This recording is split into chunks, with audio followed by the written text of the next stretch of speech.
শ্ৰীকৃষ্ণৰ আজি যিহেতু জন্মাষ্টমী আৰু এই জন্মাষ্টমীত আৰু ভাদ মাহৰ শেষটো দেওবাৰ আৰু এই শেষ দেওবাৰত আমি আহি উপস্থিত হৈছোঁহি গোলাঘাটৰ ঐতিহ্যমণ্ডিত শ্ৰী শ্ৰী আঠখেলীয়া নামঘৰত। ঘৰৰ ভিতৰ ভাগত যেনেধৰণৰ ভক্তপ্ৰাণ ৰাইজৰ অসমৰ বিভিন্ন স্থানৰ পৰা ভক্তপ্ৰাণ ৰাইজ আহি পিনে উপস্থিত হৈছে। আমি সমগ্ৰ দৃশ্য দেখুৱাবৰ কাৰণে আপোনালোকক চেষ্টা কৰিম। গতিকে চাওক আপোনালোকে এই ধৰণে আমাৰ শ্ৰী শ্ৰী আঠখেলীয়া নামঘৰত আজি যিহেতু শ্ৰীকৃষ্ণৰ যি জন্মাষ্টমী, এই জন্মাষ্টমীৰ দিনাখন যিহেতু আমাৰ সমগ্ৰ অসমৰে পৰা অসমৰ বিভিন্ন অঞ্চলৰ পৰা ভক্তপ্ৰাণ ৰাইজসকল আহি পিনে উপস্থিত হৈছে, সমাগম হোৱা দেখা গৈছে, পৰিলক্ষিত হৈছে। আমি পোনে পোনে আপোনালোকক দেখুৱাবৰ কাৰণে চেষ্টা কৰিছোঁ। আৰু এয়া হৈছে শ্ৰী শ্ৰী আঠখেলীয়া নামঘৰৰ দৃশ্য। সমগ্ৰ দৃশ্য আপোনালোক দেখুৱাবৰ কাৰণে চেষ্টা কৰিছোঁ, যিহেতু বহুত অসমৰ বিভিন্ন স্থানৰ পৰা ভক্তপ্ৰাণ ৰাইজসকল আহি উপস্থিত হৈছেহি এই ঐতিহ্যমণ্ডিত আঠখেলীয়া নামঘৰত। ভগৱানৰ ওচৰত যিহেতু আজি আশীষ লৈ তেখেতসকলে মনোবাঞ্ছা সিদ্ধিৰ কাৰণে তেখেতসকলে আশীষ লৈছে। এনেধৰণে আশীষ লোৱা দেখা পোৱা গৈছে। সমগ্ৰ দৃশ্য মোৰ সতীৰ্থক দেখুৱাবৰ কাৰণে অনুৰোধ জনাইছোঁ। এয়া শ্ৰী শ্ৰী আঠখেলীয়া নামঘৰৰ দৃশ্য। আমি আঠখেলীয়া নামঘৰৰ ভক্তসকলৰ কথা জানিবৰ কাৰণে চেষ্টা কৰিম। পোনে পোনে আমি ভকতসকলৰ মাজত যাব চেষ্টা কৰিছোঁ, যিহেতু আজি পবিত্ৰ ভাদ মাহৰ যিহেতু জন্মাষ্টমী উপলক্ষে আজি কেনেধৰণে তেখেতলোকৰ কাম কাজবিলাক আগবঢ়াব তাৰ প্ৰতি আমি কিছু কথা জানিবৰ কাৰণে চেষ্টা কৰিম। হয়, যিহেতু মই আপোনাৰ পৰা কিছু কথা জানিবৰ কাৰণে চেষ্টা কৰিম। আজি পবিত্ৰ ভাদ মাহৰ শেষটো দেওবাৰ আৰু এই শেষটো দেওবাৰতে ভগৱান শ্ৰীকৃষ্ণৰ যিহেতু আজি জন্মাষ্টমী জন্মদিন আৰু তদুপলক্ষে আপোনালোকে শ্ৰী শ্ৰী আঠখেলীয়া নামঘৰত এই জন্মাষ্টমী উপলক্ষে কেনেধৰণে আপোনালোকে প্ৰস্তুতি আগবাঢ়িছে? আমাৰ মানে এই জন্মাষ্টমী বিশেষকৈ আমাৰ এই আঠখেলীয়া হৰি মন্দিৰত আমি মানে তেখেতৰ জন্মাষ্টমী নামেহে নাম কীৰ্তন কৰি আমি মানে এই কাৰ্যসূচীভাগ আমি সামৰণি মাৰোঁ। বিশেষ মানে অন্য কাৰ্যসূচী আমি আজিৰ দিনটোত ল'ব নোৱাৰোঁ। বিশেষকৈ আমাৰ ইয়াত অগণন পূজা হয়, বিভিন্ন ঠাইৰ পৰা আহে, তেওঁলোকক আমি শুশ্ৰূষা কৰিব লাগে, প্ৰসাদ খুৱাব লাগে। মানে তেওঁলোকক আমি এইখন কৰোঁতে আমাৰ মানে সময়টো অন্য দীঘলীয়া কাৰ্যসূচী ল'বৰ কাৰণে আমাৰ সময় নহয়। সেইকাৰণে আমি জন্মাষ্টমী নামেই তাৰমানে ভগৱন্তৰ নাম কীৰ্তন কৰি আমি সামৰণি মাৰোঁ আজিৰ দিনটো। হয়, যিহেতু আঠখেলীয়া নামঘৰত যিহেতু চাৰি প্ৰসং যিটো ব্যৱস্থা কৰিছে, চাৰিভাগ হৰাই যিহেতু আপোনালোকে মানে বিসৰ্জন দিয়ে, তেনেস্থলত প্ৰতিজন ভক্তপ্ৰাণ ৰাইজে দূৰ দূৰণিৰ পৰা অহা ভক্তপ্ৰাণ ৰাইজে প্ৰসাদমুঠি ল'বলৈ সক্ষম হয়নে? প্ৰায় মানে আমি এইটো ব্যৱস্থা কৰিছোঁ। আমি মানে প্ৰসাদটো পুৱা নামৰ প্ৰসাদ আমি 10টামান বজালৈকে দি থাকোঁ। তাৰপৰা 10টা বজাৰ নামৰ শেষত 11টা বজাৰ পিছত আকৌ এইষাৰ নামৰ আমি প্ৰসাদ বিতৰণ কৰোঁ। এইখন টোপোলা কৰি মানে আমাৰ বনাই আছে, টোপোলা দি থাকে। আৰু বিয়লাও যিসকল আহে সেই সকলোকো আমি মানে প্ৰসাদ দিয়াৰ ব্যৱস্থা কৰি আছোঁ। বৰ্তমান তেতিয়ালৈকে প্ৰসাদত আমি একো অসুবিধা হৈছে বুলি আমি চিন্তা কৰা নাই। আমাৰ সমিতিৰ ফালৰ পৰা সকলোৱে পাইছে বুলি ভাবিছোঁ।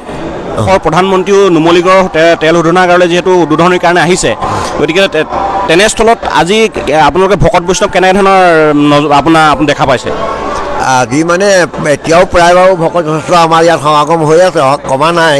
তথাপিও মানে কিছু সংখ্যক সেউকি কমিছে বাৰু। এই তালৈ গৈ আছে গাড়ী লৈ এই অলপ কম হৈছে, নহ'লে আৰু অলপ বেছি হ'লে ইয়াত আজি তালৈ যোৱাৰ কাৰণে কমি আছে।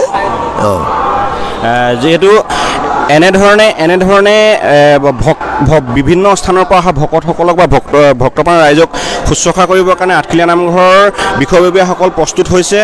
আৰু সমগ্ৰ দৃশ্য আপোনালোকক দেখুওৱা হৈছে। ভকতপ্ৰাণ ৰাইজ তেখেতসকলৰ পৰা কিছু কথা জানিবৰ কাৰণে চেষ্টা কৰিম।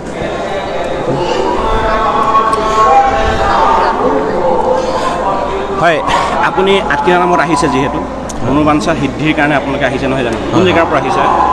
আমি গোলাঘাট টেঙানীৰ পৰা আহিছোঁ। আৰু এই ভাদ মাহৰ শেষৰটো দেওবাৰত আজি পবিত্ৰ জন্মাষ্টমী। এই জন্মাষ্টমীৰ উপলক্ষে আমি আঠখেলীয়া নামঘৰলৈ বুলি আহিলোঁ আৰু প্ৰতি বছৰে আহোঁ। মই আপোনাক এটা কথা সুধিব বিচাৰিছোঁ, আঠখেলীয়া নামভাগেই যিহেতু আগতে যেনেধৰণৰ আছিলে তাতোতকৈ বহুত উন্নতি হ'ল, বহুত আমি মানে উন্নতি হোৱা দেখিছোঁ। এই ক্ষেত্ৰত আপুনি কিবা ক'ব? যিহেতু আগতো আপুনি আহিছে, আগৰ তুলনাত বহুতেই উন্নতি হ'ল। হয়, উন্নতি হ'ল। খালি আৰু এটা পৰিৱৰ্তন হোৱা দেখিবলৈ পাইছোঁ। এই নামঘৰ ভাগত এই আঠখেলীয়া নামঘৰ ভাগৰ যিখন ধৰক পৰিচালনা সমিতিখনলৈ অশেষ ধন্যবাদ থাকিল, যিহেতু সুন্দৰভাৱে পৰিচালনা কৰিছে। এই যিখন পৰিচালনা সমিতিখনলৈ অশেষ ধন্যবাদ। বাকী সকলো দিশতে সুন্দৰকৈ পৰিচালনা কৰিছে। আপোনাৰ ৰাইজ আছে বাহিৰত যিসকল ভক্তমান ৰাইজ আহিছে দূৰ দূৰণিৰ পৰা তেখেতসকলৰ পৰা কিছু কথা জানিবৰ কাৰণে চেষ্টা কৰিম। আপুনি কোন জেগাৰ পৰা আহিছে? বশিষ্ঠ, গুৱাহাটী বশিষ্ঠ। গুৱাহাটী বশিষ্ঠ হয়। আপুনি অকণমান চাপি আহক। আপোনালোকে তিনিজন আহিছে? তিনিজন হয়, মোৰ ল'ৰা। হয় নেকি? যিহেতু আপুনি আগতে আহিছিলে নে বাৰু? নাই this is first time. First time আহি কেনেকুৱা অনুভৱ হৈছে আপোনাৰ? খুব আনন্দ লাগিছে, ইমান ভাল লাগিছে নহয়, পূৰা আমাৰ নিজৰ বৈষ্ণৱ ধৰ্মৰ হেৰি। যিহেতু আপোনাৰ যিখিনি মনোবাঞ্ছা আছে সেইখিনি পূৰণ কৰাৰ অৰ্থে আহিছোঁ, ভগৱানৰ ওচৰত প্ৰাৰ্থনা কৰিছোঁ। আৰু আপোনাৰ যিখিনি স্থানীয় ৰাইজ কমিটি যি ধৰণৰ পৰিচালনা কৰিছে কমিটিলৈ আপুনি কিবা? অতি সুন্দৰ, তেওঁলোকৰ ব্যৱস্থাপনা বহুত ভাল। ইমান ডিচিপ্লিন, ইমান ছিষ্টেমেটিক। ৰাতিপুৱা 5টা বজাত পাইছোঁ, থাকিবৰ কাৰণেও আমাক জাগা দিছে। ৰাতিপুৱা 5টা বজাত পাইছে।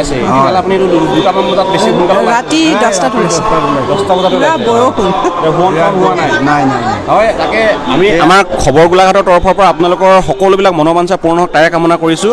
আৰু কি ক'ব, যিহেতু আঠখেলীয়া নামঘৰ ইমান সুন্দৰকৈ পৰিচালনা কৰিছে পৰিচালনা সমিতিয়ে, আৰু এই ক্ষেত্ৰত আপোনালোকে কিবা আপোনালোকৰ ক্ষেত্ৰত ক'বলগীয়া কিবা আছে নেকি?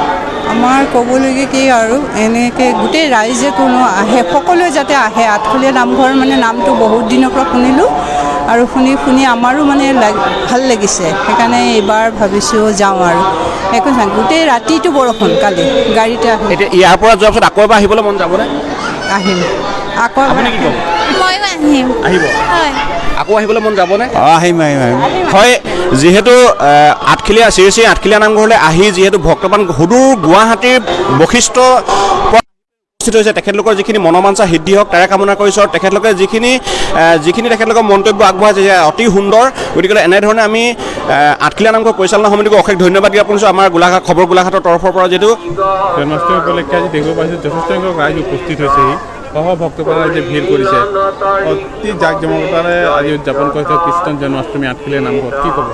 নমস্কাৰ।